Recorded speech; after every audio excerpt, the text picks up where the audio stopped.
Hello everyone, welcome back to my channel free medical education. I am doctor Harjis. आज की हमारी video है part 2।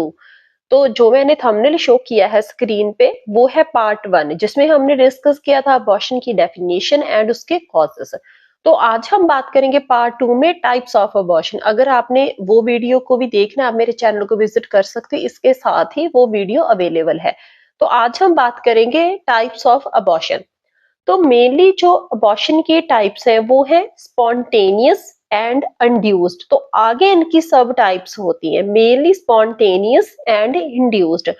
जो स्पॉन्टेनियस है इसमें आ जाता है कि जो अबॉर्शन है, जो मतलब प्रेगनेंसी टर्मिनेट हुई है, उसका जो कॉज है वो नेचुरली है। मतलब हमने अपनी तरफ से मतलब अबॉर्शन नहीं किया, अपनी तरफ से हमने मतलब प्रेगनेंसी को टर्मिनेट नहीं किया, नेचुरली हुआ।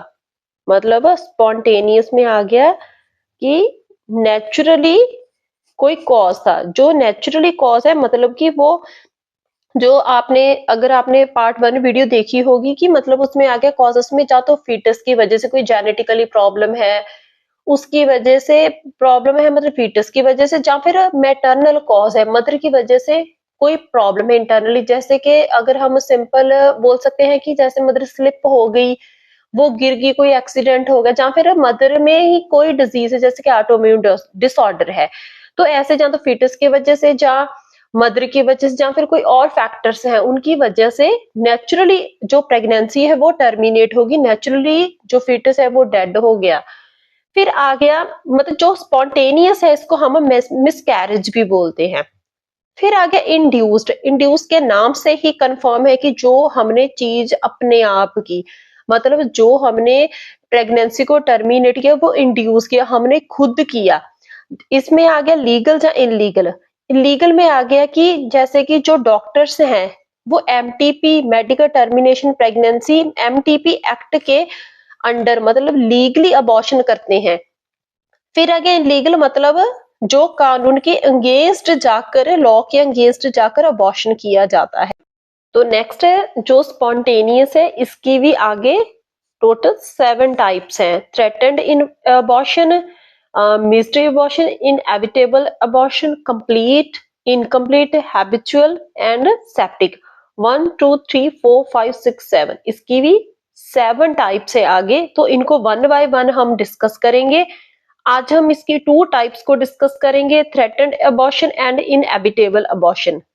फर्स्टली हम डिस्कस करेंगे spontaneous abortion, also known as miscarriage. हमने पहले भी बात की है, मिसकैरेज भी बोलते हैं इसे, MISCA है अगर आपको स्पेलिंग समझ नहीं आए। is the expulsion of an embryo or fetus due to accidental trauma or natural causes before the approximate 20 to 22nd week of gestation। तो जो हमने पहले भी डिस्कस किया था कि जो स्पॉन्टेनियस अबॉर्शन है, इसका मतलब कि जो अबॉर्शन हुआ, मिसकैरेज हुआ, वो किसी एक्सीडेंटल ट्रॉमा की वजह से हुआ, या फिर कोई नेचुरल कॉजेस थे मदर के या फिर फीटस के। तो इसमें हमने खुद अबॉर्शन नहीं किया, जो मतलब जो भी अबॉर्शन हुआ, मिसकैरेज हुआ, वो नेचुरली हुआ। About 90% of a miscarriage occurs during the first trimester। जो ज्यादातर जो मिसकैरेजेस होते हैं वो फर्स्ट ट्राइमेस्टर में ही हो जाते हैं, मींस के फर्स्ट 3 मंथ में ही हो जाते हैं। तो इसकी हम सबसे पहले टाइप डिस्कस करेंगे, threatened abortion. It is the condition where the process of abortion has started but with possibility of continuation of pregnancy. Threatened abortion का मतलब कि जो अबॉर्शन का प्रोसेस है वो स्टार्ट हो गया, बट अभी भी काफी चांसेस हैं कि जो प्रेगनेंसी है हम उसे कंटिन्यू कर सकते हैं, मतलब अबॉर्शन होने से मतलब बचा सकते हैं, प्रेगनेंसी को बचा सकते हैं, एम्ब्रियो फीटस को बचा सकते हैं। तो इसके साइन सिम्टम करेक्टर्स क्या होते हैं इसके? It is characterized by vaginal bleeding होगी, पर जो वजाइनल ब्लीडिंग है वो नो मोर मतलब बहुत ज्यादा नहीं होगी। पेन होगी, सर्विक्स इज यूजली क्लोज्ड, जो सर्विक्स होगा वो क्लोज होगा। तो इसके ट्रीटमेंट क्या होगा? The goal of treatment is try and conserve the pregnancy by decreasing the uterine contractions. तो जो हमने पहले इसमें बात की कि अबॉर्शन का प्रोसेस तो स्टार्ट हो गया, बट हम अभी भी प्रेगनेंसी को बचा सकते हैं। तो इसमें मेन जो ट्रीटमेंट का गोल होगा, कंजर्व द प्रेगनेंसी, प्रेगनेंसी को, एम्ब्रियो को बचाया जाए। तो कैसे बचाया जाएगा? मेन इसका ट्रीटमेंट यूट्राइन कंट्रैक्शन, मतलब जो यूट्रस है उसको कॉन्ट्रैक्ट होने से रोकना है। तो इसमें क्या क्या दिया जाता है? यूट्राइन रिलैक्सेंट्स, तो उसको कॉन्ट्रैक्ट होने से बचाने के लिए हमें यूट्राइन रिलैक्सेंट्स पेशेंट को देंगे, जिस जैसे कि आइसोसोप्राइन हाइड्रोक्लोराइड मेडिसिन दी जाएगी। तो इसका मेन फंक्शन होता है, क्या करती है ये? यूट्राइन कंट्रैक्शंस को प्रिवेंट करती है, उनको कम करती है। तो उसके अलावा सेडेटिव्स, जो हमने पहले बात की थी, सिम्टम्स में पेशेंट को पेन होगी, तो पेन को भी रोकना है हमने, जैसे कि फिनोबार्बिटोन या फिर डायजापम दे सकते हैं पेशेंट को, उससे सेडेशन भी होगी और पेशेंट है उसकी पेन भी रिलीफ हो जाएगी और पेशेंट है वो रेस्ट कर पाएगा। फिर है क्या? Advice patient to bed rest. तो सबसे ज्यादा इसमें क्या चीज इंपॉर्टेंट होती है? Bed rest. पेशेंट को प्रॉपर बेड रेस्ट बोलना है। अवॉइड हैवी वर्क, कुछ भी उन्होंने भारी काम, हैवी वर्क नहीं करना, अपनी जो काम है उनको थोड़ा लिमिट में करना है, और 2 to 3 वीक्स तक उन्होंने प्रॉपर बेड रेस्ट करनी है। नेक्स्ट सेकंड टाइप है inevitable abortion. It is the clinical type of abortion where the changes have progressed to a stable from where the continuation of pregnancy is impossible. तो इसमें क्या हुआ, जो pregnancy है उसको कंटिन्यू करना बिल्कुल ही इम्पॉसिबल होता है। तो इसमें क्या है, जो अबॉर्शन है वो 100% होगा ही, इसमें प्रेगनेंसी को हम बचा नहीं सकते। तो इट इज करेक्टराइज्ड बाय, इसमें क्या होता है? Heavy vaginal bleeding, vaginal bleeding बहुत ज्यादा होगी, लोअर एब्डोमिनल पेन होगी पेशेंट के बहुत ज्यादा, और इसमें और क्या होगा? सर्विक्स है वो डायलेट होगा।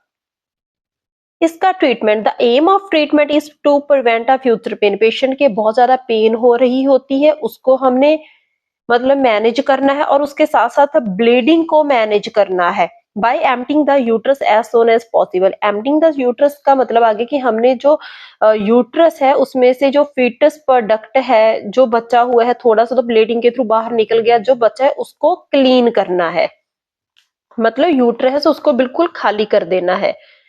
उसके लिए क्या करना होगा? D and C, dilation and curettage. Dilation and curettage एक सर्जिकल प्रोसीजर होता है, जिसमें क्या है, जो सारा मतलब जो फीटस प्रोडक्ट होता है, एम्ब्रियो प्रोडक्ट है, उसको सारे को बाहर निकाला जाता है। तो मतलब गायनाकोलॉजिस्ट इस प्रोसीजर को परफॉर्म करते हैं। Should be done to remove expelled product, जो वहां पे मतलब प्रोडक्ट पड़े हैं अभी भी यूट्रस में, उसको साफ करना बिल्कुल। इफ ब्लीडिंग इज सीवियर, कई केसेस में ब्लीडिंग बहुत ज्यादा होती है, उसमें क्या है, पेशेंट को आईवी फ्लूइड दिए जाते हैं, ताकि जो पेशेंट है वो उसमें से मतलब बॉडी में से फ्लूइड कम ना हो जाए, मतलब पेशेंट है वो हाइपोवोलेमिक शॉक में ना चला जाए। कई केसेस तो ऐसे होते हैं जिसमें क्या है, ब्लड ट्रांसफ्यूजन भी की जाती है, उनको ब्लड देने की भी जरूरत पड़ती है, क्योंकि उनका जो बहुत ज्यादा हैवी ब्लड लॉस हो जाता है। तो जो आप स्क्रीन पे एक स्क्रीनशॉट इमेज देख रहे हो, वो है हमारा फेसबुक चैनल। आप इस चैनल को विजिट कर सकते हो, तो आप देख सकते हो, इसमें आपको बहुत सारे मल्टीपल क्विज मिलेंगे, बहुत सारी फोटोज़ मिलेंगी, और ये चैनल बहुत ही आपके लिए यूज़फुल है, नॉलेजफुल है। तो आप इस चैनल को विजिट कर सकते हो। तो अगर आपको पसंद आए, आप मेरे चैनल को फॉलो कर सकते हो। तो अगर आपको मेरी आज की वीडियो अच्छे से समझ आई, आप मेरे चैनल को सब्सक्राइब करना और शेयर करना और लाइक करना और कमेंट में भी ज़रूर बता देना। Thank you.